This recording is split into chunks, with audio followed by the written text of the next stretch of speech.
Hello, everyone, and thank you for joining us for another episode of the Financial Commute.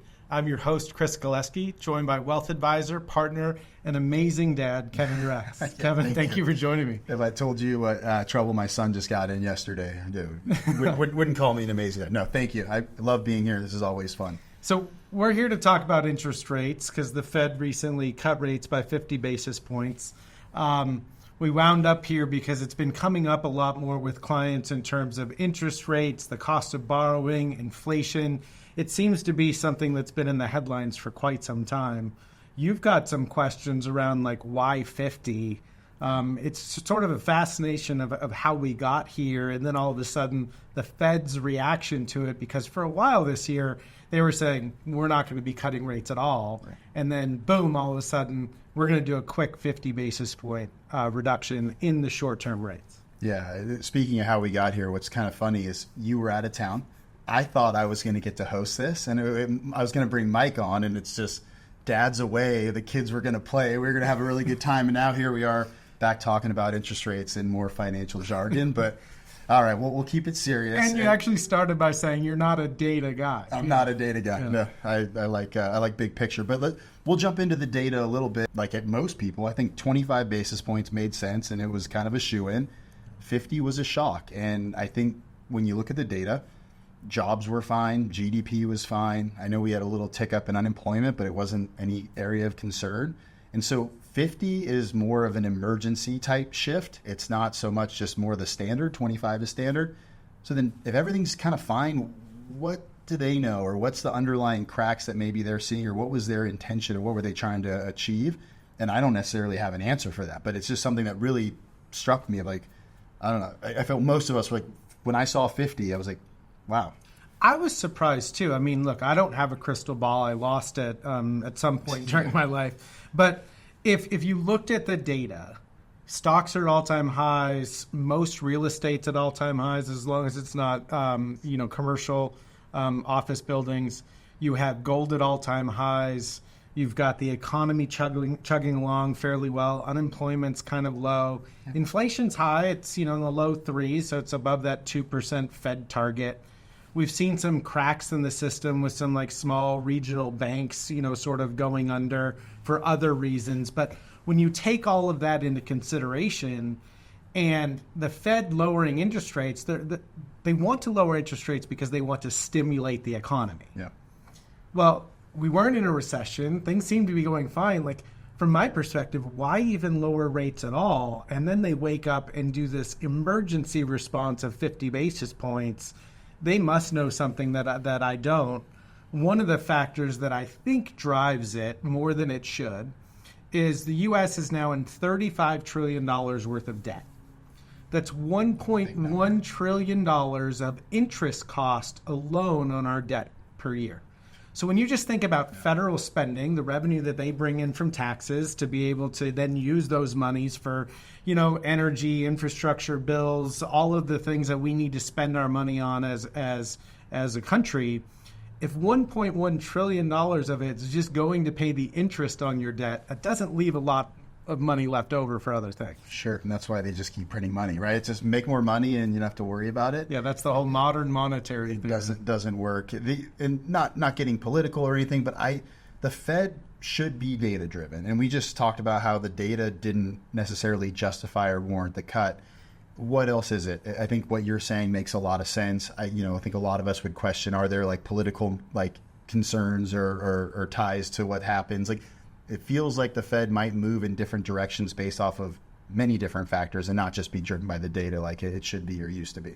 One other interesting thing that sort of came as a result of the Fed lowering interest rates recently by 50 basis points. So I'm going to give a little bit of a history lesson and then something interesting that came out of it. Dad's back. Right? Dad's back. So post 2009, we were in a very brutal economy. I mean, arguably could have been as bad as the 1930s from a depression standpoint. So we had to take some very serious emergency measures to kind of help keep our economy afloat.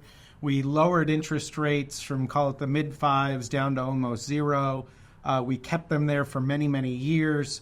printed trillions of dollars and sent that out in the economy through the form of quantitative easing, get things going. Then all of a sudden, COVID hit, 2020. The Fed then lowered interest rates down to basically zero, 0.25%. Had to print some money and stimulate the economy because the whole world shut down for at least a few months. And then in July of 2023, the Fed started raising interest rates from zero up into that short-term target of, call it 5 to 5.5%. And then you fast forward to today or a month ago, the Fed lowered their short-term target from 5 to 5.5 to the 4.5 to 5% range. So everybody's thinking, oh, cool, the Fed's lowering short-term interest rates. That means that, I might be able to go buy a home or refinance my mortgage at a lower rate. And what happened in the last few weeks is the 10-year Treasury went, call it from the mid-threes, 3.5 to 3.6, all the way up to close to 4%. And the reason why that's important is because mortgage rates are track the 10-year Treasury. So here we are, the Fed lowered interest rates. People are thinking that money's going to be cheaper so as it relates to home purchases, but no, actually it increased. And I found that to be really interesting because here you think you know something and something else completely happens. Yeah, and I think that speaks to a few different factors, but just rewinding, one thing that I really struggled with, 2009, they had to do what they had to do. We can argue they made some of the right calls. The big mistake for me was things got going, 2012, 13, 14, rates stayed low. And if rates stay low, they really have two choices to stimulate the economy, lowering rates or printing more money. And they've been stuck with their back against the wall, kind of being reactive for the past decade because they didn't raise rates when I thought they should have to kind of, when the economy was more stable.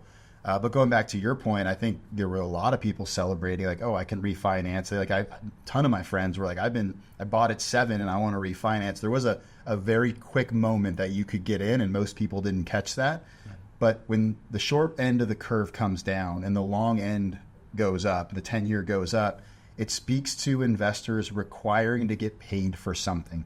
They're getting paid for the potential risk of inflation. They're getting paid. They want to get paid for maybe just the dollar not being as strong, right? So what's going on in the economy? What's happening with when they're lowering rates? What does that 50 basis point mean? And so with the higher end, the longer end getting higher, it's investors saying like, whoa, we want to get paid for the risk. There's more risk than we thought out there. So it's just a different mindset. And that's a normal yield curve where short-term rates are lower than medium-term and then lower than long-term. Should get paid for taking on longer risk, right? But right now, short-term rates are calling in the 4.5% range. But then at 10-year rates at 4, it's actually slightly below. So that's not a normal yield curve. And so we could see a situation where that could happen, where longer-term rates could go up, and then that creates, some other problems. Yeah. How do you try to help clients manage some of these investment decisions as it relates to, the manipulation of the Fed, interest rates, what's going on in the world with stocks and real estate and other things at all-time highs? What's sort of your answer to them? I know we talk a lot about the same things on here. We just don't know. And things are so decoupled from fundamentals. It used to be you could paint the picture based off the data and the fundamentals to really know what was going on. The stock market can continue to rally. So it's at all-time highs. And if people say, should I be investing in the markets? It's a really individual question. But do I think the markets are going to keep going up? I actually think the markets are going to be fine over the short period of time. So is it a good time to invest? I would still say no, but it doesn't mean the markets aren't going to keep running. So what else is out there? How do we diversify? Our private credit strategies can get us stock-like returns without taking on that risk.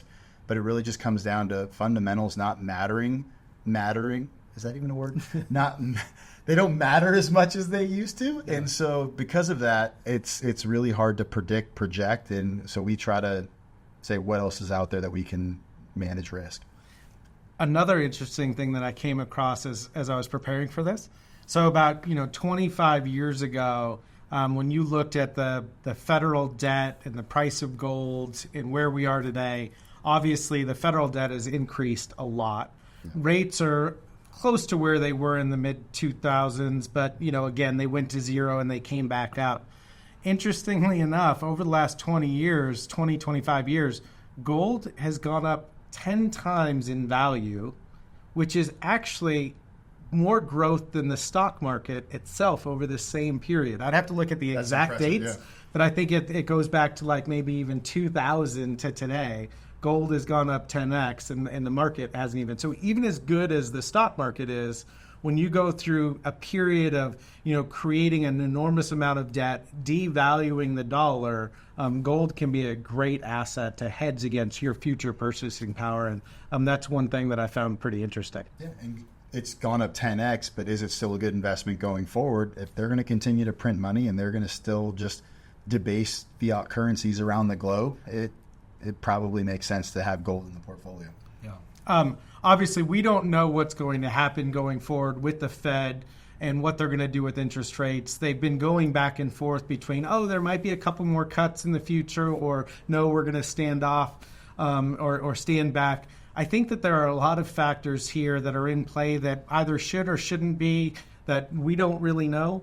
But one of the major ones, I think, has to do with the amount of debt that we have as a country, the interest expense and cost as it's related to that, and pressure, from either both parties politically, to control interest rates to a manageable level to where that interest cost doesn't cover, as much of the deficit as they currently have. Yeah, my personal opinion, and what I really kind of keeps me up at night a little bit, they're going to lower rates to manage that debt.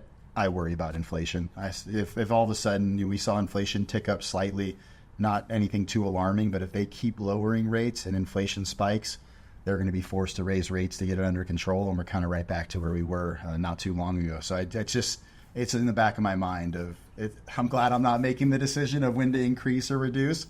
It's a lot easier being, Monday morning quarterback and like, I would have done this or that. But at the end of the day, that keeps me up. But I'm just happy that we're here and we have solutions that are going to do well regardless. Yeah. Well, I wasn't alive, but if you go back to the 40s and the 70s and you read some of that stuff, it seems like we're in a very similar position as we were back then. Knock on wood that interest rates don't all of a sudden go from where they are today to 18 or 20%. Yeah. So that way we wake up one day and say, 30 trillion, that's not a lot of money, because we let inflation sort of take over. So that's one of my biggest concerns as well. And Kevin, thank you for joining me today. I appreciate it. I had a lot of fun as always.